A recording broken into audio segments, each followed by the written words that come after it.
اشتہا انگیز سی مہک سارے میں پھیلی ہوئی تھی۔ وہ دونوں آگے پیچھے چلتے ہوئے کچن کی طرف کھلتے دروازے کی طرف آئیں۔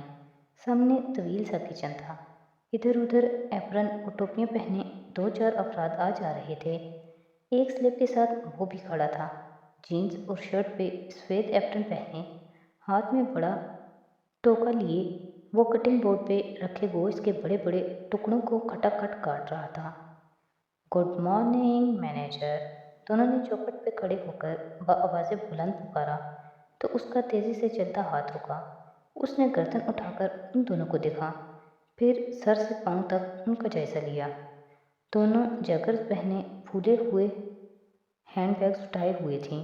حیا کے ہاتھ میں رول کیا ہوا استنبول کا نقشہ تھا اور ڈی جے کے ہاتھ میں ایک گائیڈ بک، گویا کہ وہ پوری تیاری کے ساتھ آئی تھیں۔ گڈ مارننگ، وہ واپس گوشت کی طرف متوجہ ہوا اور دوسرے ہاتھ سے ایک چھوٹی سی اسٹینڈ پہ لگی تختی اٹھا کر سامنے کاؤنٹر پر پٹک کر رکھی۔ اس پہ لکھا تھا I am busy, do not disturb. حیا اور خدیجہ نے ایک دوسرے کو دیکھا، پھر حیا وہیں چوکھٹ کے ساتھ ٹیک لگائے بازو سینے پہ لپیٹے زیر لب مسکراتے ہوئے اسے دیکھنے لگی، جبکہ خدیجہ مسکراہٹ دبائے آگے بڑھی۔ ہم ٹاپ کپی پیلس جا رہے ہیں، خدیجہ نے کاؤنٹر کے سامنے آ کر اطلاع دی۔ استقلال اسٹریٹ سے باہر نکلو، ٹاکسم سے میونسپلٹی بس پکڑو، وہ پہنچا دے گی۔ وہ سر جھکائے ایک ہاتھ سے گوشت کا ٹکڑا پکڑے دوسرے سے کھٹ کھٹ چھری چلا رہا تھا۔ مگر ہمیں ایک ہینڈسم گائیڈ کی بھی ضرورت ہے۔ ہینڈسم گائیڈ ابھی مصروف ہے، کسی غیر ہینڈسم گائیڈ سے رابطہ کرو۔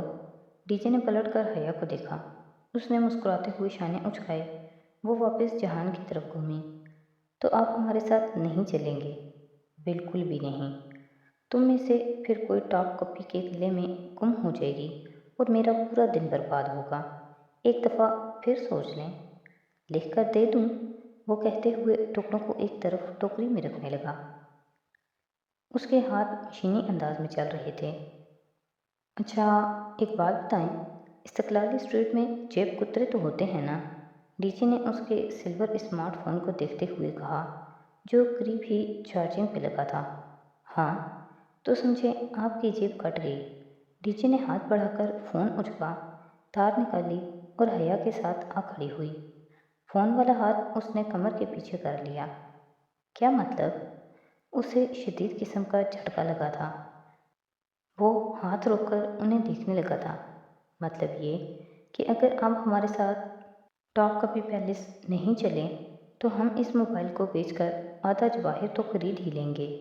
ویسے فون اچھا رکھا ہوا ہے آپ نے۔ وہ الٹ پلٹ کر کے موبائل دیکھنے لگی۔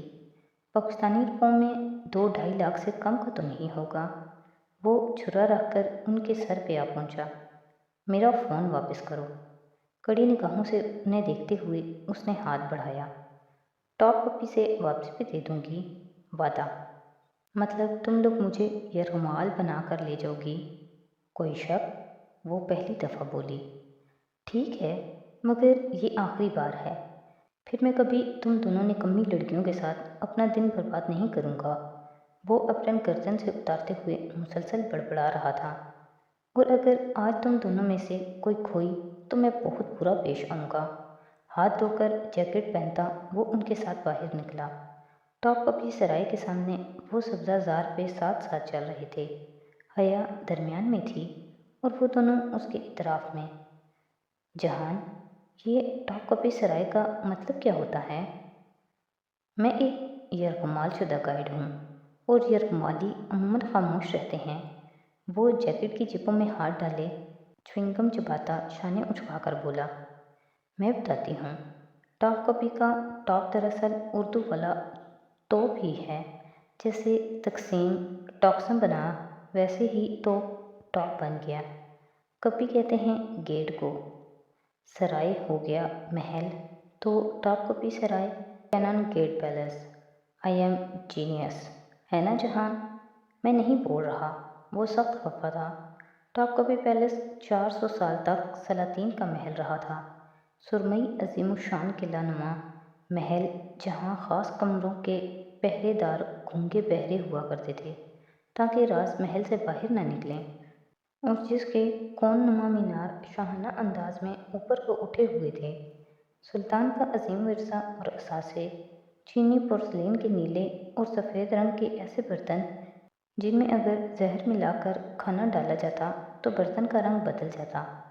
86 کے رات کے جواہرات سے مزین سلطان کے شاہی لباس نگاہوں کو خیرہ کرتے تھے۔ یہ منحوس گارڈ ہمارے سر پر نہ آ کھڑا ہوتا تو میں کسی طرح 2-4 ہیرے تو توڑ ہی لیتی۔ ڈی جے ان آنکھیں چندھیا دینے والے قیمتی ہیروں اور پتھروں کو دیکھ کر سخت ملال میں گھر چکی تھی۔